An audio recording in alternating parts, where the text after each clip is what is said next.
Good morning, everybody. We have left Quartzsite, Arizona. Just made a pit stop here, spent the night here overnight in Parker, Arizona at the Blue Water Casino. Very welcoming to RVs, and parked near us, close to us, is a 1999 Coachman Murata. It's got South Dakota plates. Yeah, they've been making these Muratas for a while. Lots and lots of people still camping in Arizona in April. Look at these views out here with the mountains and the palm trees and little ducks coming out to see us. In case you're wondering, so yes, the solar project is completely wrapped up, and last night was really our first boondocking experience with solar. And I am happy to report, I don't know if I'll ever run my generator again for any needed use. We ran the air conditioner for 6 hours and only brought the batteries down to 98%. Yeah, and this morning I brewed coffee and it never left 100% infinite battery available. Actually, I'm going to make a video here really soon and kind of talk about the entire solar finished product, just because I feel like that needs to get done after all this. But, you know, there's just been a lot of other stuff going on. So we're going to go up a little bit farther north and enjoy more of this beautiful nature that is here in Arizona right now. And I will do my absolute best to stay out of California. But, we'll see. The water looks really inviting down there. But yeah, we got to get back on the road here soon. So solar video wrap up coming soon, guys.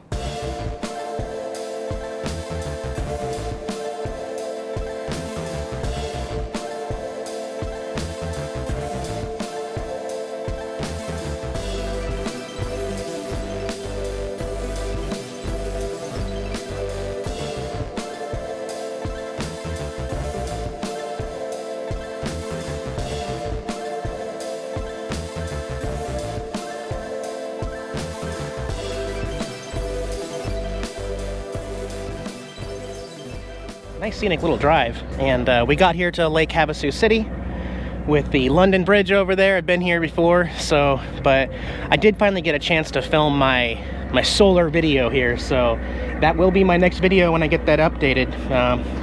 We got trapped in here, which happens a lot to RVs, but this place in particular, if you come to this little park here, no matter what kind of vehicle you're in, they want all the RVs to park in the gravel lot with one way in and one way out only.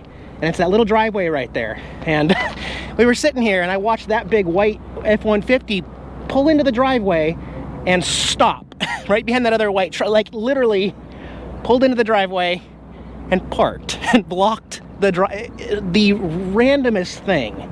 Yeah, you kind of got to know where your exits are in an RV, because you can't drive over curbs and over branches and stuff like that. So we're gonna go look for some camping now, and I'm gonna do some editing. We shall see.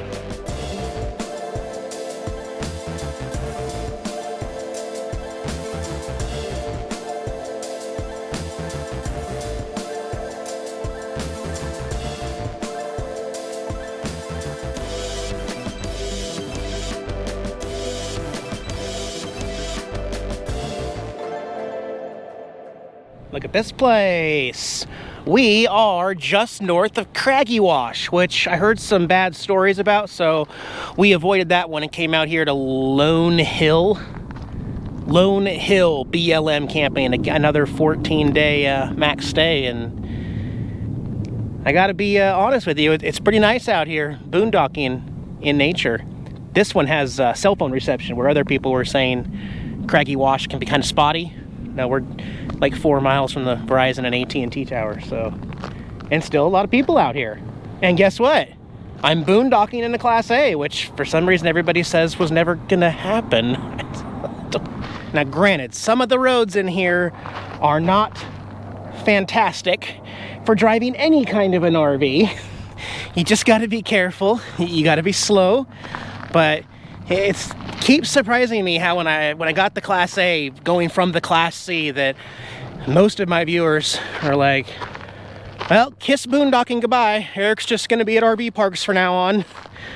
Like, no, what does 8 feet longer and 6 inches taller have to do with unable to boondock anymore? I love it. I am loving it. I'm going to continue to love it.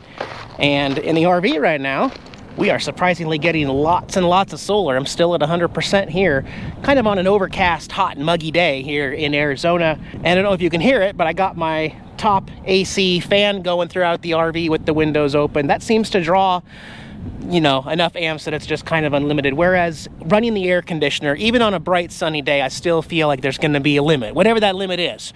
You got 10 hours before we gotta turn it off or whatever. Now I'm really enjoying the whole boondocking aspect of it, you know. Angela's still getting over the loss of her fur baby, and you know, things are tough still on both of us, but we got each other, and we got Jax, and well, we got the desert. It could be worse. We won't be in Arizona very long though. When I first pulled in, pushed the automatic leveler buttons, and to get us level, it actually raised the front tires some 7 or 8 inches off the ground, and I'm just not comfortable with that. So when we pulled around, I made it so that the bottom half of the RV was unlevel, and then what happened is it does the front ones first, and as you can see, they're actually popped back up. So in order to get level, those just had to come up. We're on the front 2 tires, and then the rear jacks are down to get us level. So that's probably better in a Class A or any RV that has levelers. If you have to be front to back unlevel, try to make it so that the back needs to be raised more than the front, because that's the way the jack leveling system likes it. Yeah, and we're boondocking with the slides out because it's comfortable, and we're going to be here a couple nights. No biggie. I did pick up a $20 bicycle, this blue Schwinn back here. So I need to get a new inner tube for the front. The valve is broken where the valve meets the rubber. So I need to get a new inner tube for that. Angela needs a new one too. But I don't want to say water problem is solved, but we didn't lose any water on this particular trip up here. And that's because I took some of the advice of some people that were saying just put shutoff valves and open and close as you need it. Now, do not do what I'm doing, please, because I'm not saying this is a good idea, but right now it's working. So you can see one of the shutoff valves, that was just an easy cut an inch out and then put the shark bite valve in there. And while we're traveling, I'm keeping it closed so that we don't lose the water. And then when we park, I have to come out here and I have to open at least one of them. I should probably open the other one on the other side, but I'll show you what happens when I open it, because the tank is a little compressed right now because it had no pressure. So by doing this, can you hear it gurgling? It's bringing air into the tank because it was a little collapsed. If I ever forget to do that, what's going to happen is I go to try to turn on the water pump and it's not going to be able to pump fluidly, correctly, until you give it some air to also suck through that line to fix the problem. So it'll be pretty obvious when I first forget, but for right now, until I jerry-rig this system in the back with the loop up higher, this seems to be kind of working. So thanks, guys, for that. And yeah, we got our TVs that are not smart. Well, we made the front one a temporary smart TV in a sense by adding a Chromecast to it. So now we can stream Netflix and YouTube from our phones, although we are just kind of sitting on the couch turning our heads like that right now. So something in that area will change in the future. Obviously not a big huge concern of ours just yet. You guys want to see Jax? I want to show you Jax. Jax, man. Hey, buddy, there you are. How you doing, little guy? Little tiny guy? Yeah? Oh, you're gonna roll around on the dusty rag. All right, buddy. You ain't right. You ain't wrong either. Chilling? All right, man. So, gonna relax here, and I'll check back in later, guys.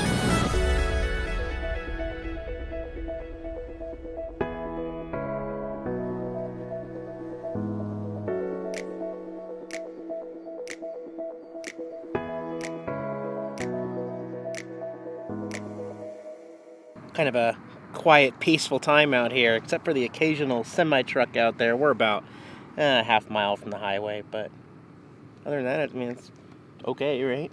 Yeah, it's nice. We've had worse. And this is really only our second night with the solar, and that is working really well. It's fun and exciting, right? Boondocking. How you feeling?